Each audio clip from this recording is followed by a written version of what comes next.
안녕하세요. 김유미 노무사입니다. 여러분들의 마지막 격리를 돕고 특히 시험 첫째 날, 시험 마치고 집으로 돌아오는 길에 주요 개념과 학자들을 빠르게 정리할 수 있도록 파이널 특강을 준비했습니다. 수시로 들으셔도 좋고 잠들기 전이나 아침에 일어나서 식사하면서 또는 이동하는 시간에 가볍게 반복해서 들어보시면 좋겠습니다. 마지막 순간까지 너무 부담 갖지 마시고 눈으로 공부하기 어려운 순간에도 귀로 들으면서 주요 개념과 학자들을 자연스럽게 반복한다는 생각으로 활용하시면 됩니다. 끝까지 화이팅입니다. 여러분들의 합격을 진심으로 응원하겠습니다. 바로 시작합니다. 효율성과 효과성의 차이점은? 효율성은 자원 활용의 경제성, 투입에 대한 산출 비율로 측정, 이를 올바로 하는 것, do things right. 이윤 극대화, 같은 업무를 빠르게 수행하거나 덜 낭비적으로 수행하는 것. 단기적 측정, 한정된 기간 내의 생산성 향상에 초점, 현재 요구의 한정, 문제를 해결하는 것과 자료를 수집하는 것. 효과성은 궁극적인 목표 달성 정도, 바람직한 산출에 대응한 실제 산출로 측정, 올바른 일을 수행하는 것, do the right things. 이윤 최적화, 결과를 향상시킬 수 있는 보다 좋은 방법을 찾는 것. 장기적 목표 달성에 초점, 지속 가능한 성장에 초점, 장기적 전략을 고려, 기회를 활용하는 것과 자료를 해석하는 것. 조직 효과성에 대한 전통적 측정 방법으로 목표 달성 접근법, 자원 기준 접근법, 내부 프로세스 접근법이 있습니다. 목표 달성 접근법은 산출물에 초점을 맞춘 것으로 목표에 대해 파악하고 그 목표를 달성한 정도를 평가하여 유효성을 판단하는 것입니다. 자원 기준 접근법은 투입 측면에 초점을 맞추어 조직을 평가하는 방법으로 조직 효과성을 희소하고 가치 있는 자원을 획득하여 성공적으로 결합하고 관리할 수 있는 능력이라고 보아 그 유효성을 판단하는 것입니다. 내부 프로세스 접근법은 투입, 변화, 산출 중에서 변환 단계의 유효성에 초점을 맞추는 접근법입니다. 조직 효과성에 대한 현대적 측정 방법으로 이해관계자 접근법, 균형 성과표 접근법, 경쟁가치 접근법이 있습니다. 이해관계자 접근법은 다양한 이해관계자들이 조직으로부터 무엇을 원하는지 생각하고 이에 부응하기 위해 조직 활동이 통합적으로 이루어질 때 효과성을 달성할 수 있다는 것입니다. 균형 성과표 접근법, 즉 BSC는 조직의 전략으로부터 도출되어 신중하게 선택된 평가 지표들의 합으로 정의될 수 있습니다. 경쟁가치 접근법은 캠벨이 제시한 39개 조직 효과성 측정 기준들 중에서 상호 공통적인 것들을 3가지 차원으로 범주화하면서 개발되었습니다. 가치들은 상황에 따라 서로 더 중요하다고 경쟁하면서 중요성의 가중치가 다르게 매겨지는데 이로 인해 경쟁가치라고 하는 용어가 사용된 것입니다. 조직의 효과성을 평가하는 데에는 조직의 다양한 관점에 다양한 가치들이 함께 고려되어야 하며 어느 하나만을 가지고 조직을 평가해서는 안 된다고 퀸과 로바우가 주장합니다. 다양성이란 일반적으로 구성원들의 이질성, 헤테로제니티를 의미하며 최근에는 범주가 확장되어 DEIB, 즉 Diversity, Equity, Inclusion, Belonging으로 통칭하게 됩니다. 다양성의 수준으로는 표면적 다양성과 내면적 다양성으로 나눌 수 있습니다. 능력이란 어떤 일을 할 수 있는 최대한의 한계를 의미하는 것입니다. 성과는 능력과 태도의 함수라고 할 수 있는데 일반적인 능력의 구분은 3가지로 나뉠 수 있습니다. 지적 능력, 육체적 능력, 감성적 능력이 그것입니다. 역량이란 높은 성과를 내는 탁월한 고성과자로부터 일관되게 관찰되는 심리적 행동적 특성으로서 조직에서 성과를 지속적으로 올릴 수 있는 행동 특성 또는 재현성 있는 성과 행동 능력을 말합니다. 역량의 구성 요소로는 스지자특동, 스킬, 지식, 자아 개념, 특질, 동기가 있습니다.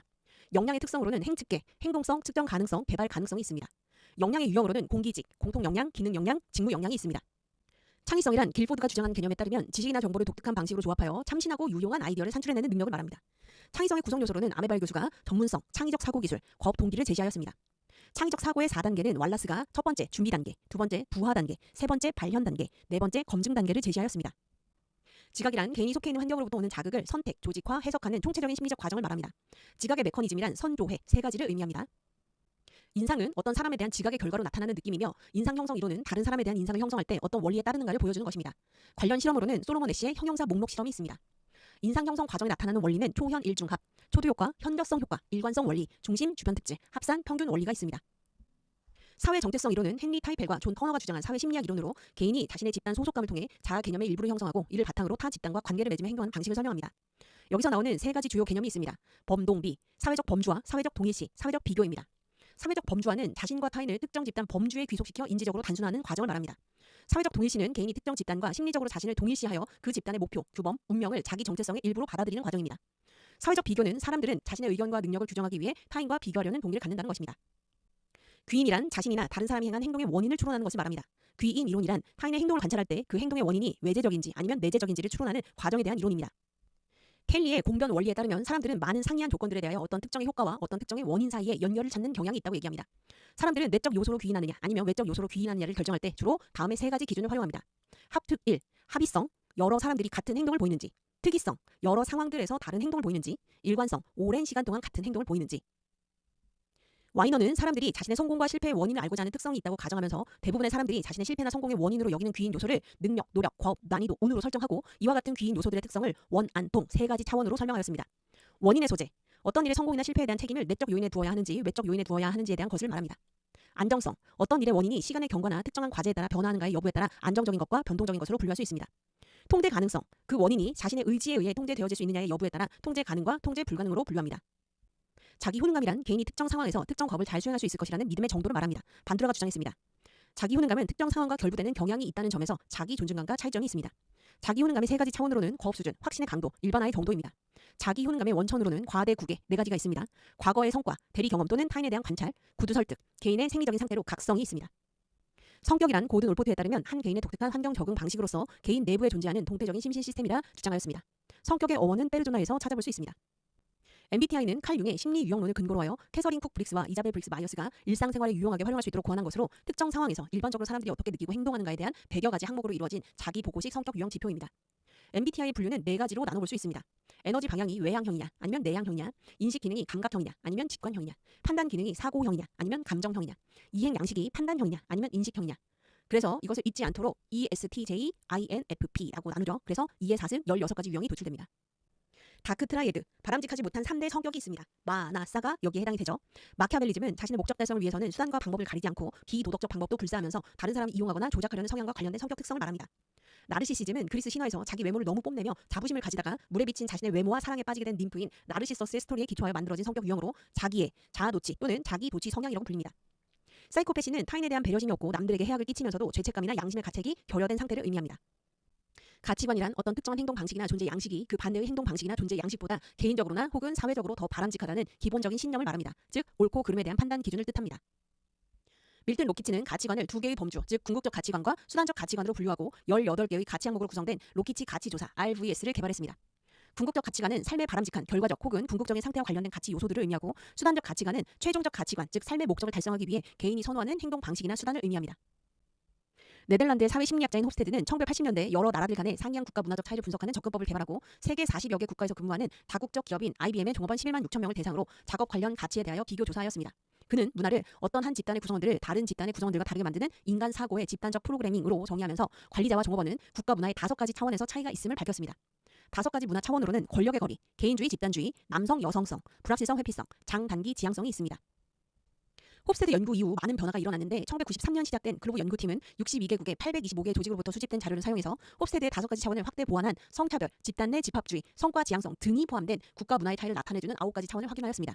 글로브 모형의 문화 차원은 다음과 같습니다. 권력의 거리, 불확실성 회피, 인간 지향성, 미래 지향성, 성과 지향성, 집단주의 1, 집단주의 2, 성평등주의, 자기 주도성과 단호함이 있습니다. 태도란 어떤 사람이나 사물, 사건에 대해서 긍정적이거나 부정적인 방식으로 반응하려는 개인의 선유 경향을 의미합니다. 호불호의 반응 다세를 의미합니다. 다니엘 카츠가 주장한 태도의 기능은 4가지가 있습니다. 적응적 기능, 자아 방어적 기능, 가치 표현적 기능, 탐구적 기능이 여기에 해당이 됩니다. 장이란 개체와 그 주변을 모두 포함하여 일컫는 말입니다. 커트 루인에 의하면 인간의 심리 상태인 태도는 겉으로는 고정적, 안정적으로 보이더라도 실제로는 고정적이거나 안정되어 있는 것이 아니라 서로 상충하는 힘의 작용으로 동적인 세계에서 균형 상태를 유지하고 있을 뿐이라는 것입니다. 따라서 이 균형 상태의 변화를 주려면 균형 상태를 이루고 있는 힘에 어느 정도 변화를 가하면 됩니다. 장 이론의 유래 아시죠? 그리고 태도 변화의 과정은 해변제, 해빙, 변화, 제동별로 나눌 수 있고, 여기에서 변화는 켈만에 따라 수능, 동일화, 내면화로 나눠볼 수 있습니다. 직무 만족이란 조직 구성원 개인의 직무에 대한 태도, 긍정적인 감정 상태라고 할 수 있습니다. 직무 만족의 영향 요인으로는 조직 전체 요인, 작업 환경 요인, 직무 내용 요인, 개인적 요인으로 나눠볼 수 있습니다. 직무 불만족에 대한 반응 행동으로는 EVLN 모형이 있는데 건설적인지 파괴적인지, 적극적인지 소극적인지의 차원으로 분류하여 4가지 유형으로 나눠볼 수 있습니다. 이탈, 발언, 충성, 태만이 그것입니다. 조직 몰입이란 개인이 자신을 자기가 속한 조직과 동일시하여 조직에 헌신하려는 정도를 의미하는데, 보다 구체적으로는 특정 조직의 구성원으로 남아있으려는 강한 욕망, 조직을 위하여 기꺼이 높은 수준의 노력을 기울이려는 의사, 조직의 목표와 가치에 대한 명확한 신념과 이해 수용으로 정의됩니다. 마우데이가 주장했죠. 조직 몰입에 대한 3가지 구성 요소는 메이어와 알렌이 제시한 바에 따르면 정지요, 즉 정서적 몰입, 지속적 몰입, 규범적 몰입으로 나눌 수 있습니다. 정서적 몰입은 욕망과 정서적 애착에 기반한 것이고, 지속적 몰입은 필요에 기반한 것, 규범적 몰입은 책임에 기반한 것입니다. 정서는 사람들이 경험하는 광범위한 느낌을 포괄하는 용어입니다. 감정이란 어떤 사람이나 사물에 대해 갖는 강한 느낌을 말합니다. 기분은 상황적인 자극이 부족하고 감정보다는 덜 강한 느낌을 말합니다. 이 3가지는 혼용되어 사용되지만 엄밀한 의미의 차이도 있긴 합니다. 긍정 심리 자본이란 개인의 복합적인 긍정적 심리 상태를 의미합니다. 루탄스가 주장했죠. 긍정적 심리 상태는 기질적이라기보다는 관리가 가능한, 개발 개선이 가능한 상태적인 특성을 가지고 있습니다. 하위 차원으로는 희망, 자기 효능감, 회복 탄력성, 낙관주의 4가지가 있습니다. 히어로 모델이라고 기억하시면 되겠습니다. 감성 지능이란 감정적 단서나 정보를 파악하고 관리하는 능력을 말합니다. 즉, 다른 사람의 정서와 감정을 잘 알아채고 이해하고 조절할 수 있는 능력을 말합니다. 감성 지능은 피터 살로베이와 존 메이어가 처음 제시했습니다. 이 모형의 기초에서 다니엘 골만은 이모셔널 인텔리전스라고 하는 저서를 통해 감성 지능을 4개의 영역으로 분류하였고, 감성 지능이 지적 지능보다 경력을 형성함에 있어 훨씬 중요하다고 하였습니다. 감성 지능의 영역은 자기 인식, 자기 관리, 사회적 인식, 관계 관리 능력이 있습니다. 이어서 감성 지능의 5가지 요소가 추가되었는데, 자기 동기부여 능력이 그것입니다.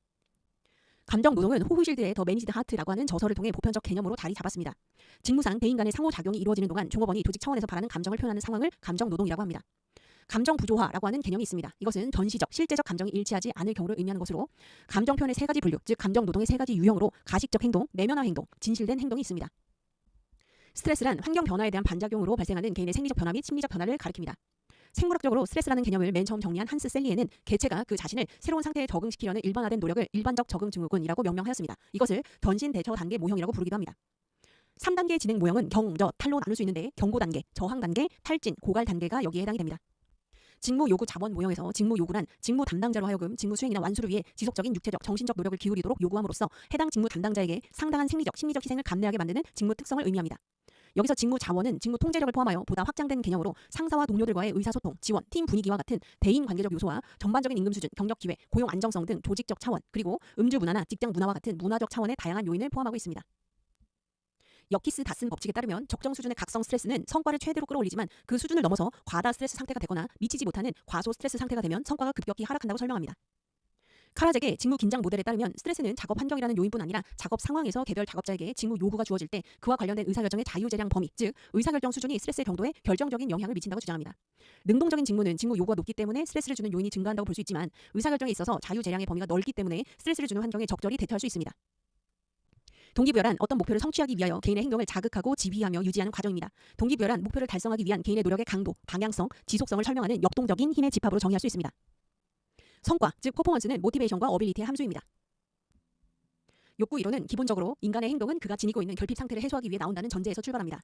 메슬로우의 욕구 단계설, 둠으로는 생, 안, 소존자, 엘더퍼의 ERG 이론은 존관성, 허츠버그의 EON 이론은 위동, 맥그리거의 XY로는 말 그대로 XY, 맥클리랜드의 성취동기 이론은 친권성이 여기에 해당이 됩니다. 인지적 동기 이론, 즉 과정 이론은 인간 행동이 환경에서 얻은 단서를 중심으로 형성된 의도와 목적 지향성을 지니고 있다고 주장합니다. 브룸의 기대 이론에 따르면 개인은 자신의 행동 결정 과정에서 여러 가지의 가능한 행동 대안 또는 행동 전략을 평가하여 자기 자신이 가장 중요시하는 결과를 가져오리라고 믿는 행동 전략을 선택한다고 주장합니다. 포터와 롤러는 브룸의 기대 이론을 토대로 하여 여러 변수를 추가하고 아담스의 공정성 이론을 연결시키며 환류 과정을 적용하여 종전 이론에 비해 발전된 형태의 총괄적인 동기 모형을 제시합니다. 이들에 따르면 주어진 직무를 완수하기 위한 개인의 노력은 직무 완수 이후에 주어질 보상에 대해 개인이 부여하는 가치 수준과 노력에 대한 보상이 이루어질 확률에 대한 주관적 인식에 의해 영향을 받게 된다고 합니다. 아담스의 공정성 이론은 호만스와 페스팅거의 기저 이론 위에서 조직 내 개인과 조직 간의 교환 관계에 있어 공정성 문제와 공정성이 훼손되었을 때 공정성을 확보하기 위해 동기화되는 개인의 행동 유형을 제시하였습니다. 불공정성을 감소시키기 위해 활용하는 방안으로는 투입의 변경, 산출의 변경, 자기 자신의 투입이나 산출의 인지적 왜곡, 타인의 투입이나 산출의 인지적 왜곡, 준거인물의 변경 및 준거인물의 영향을 미침, 그리고 장 이탈이 있습니다. 에드윈 로크는 목표와 의도의 난이도와 구체성에 의해 개인의 성과가 결정된다고 주장합니다. 내재적 동기 이론은 결핍과 합리적 사고 과정 없이 일에 대해 자신도 모르게 재미를 느껴 빠져드는 현상을 다루고 있습니다.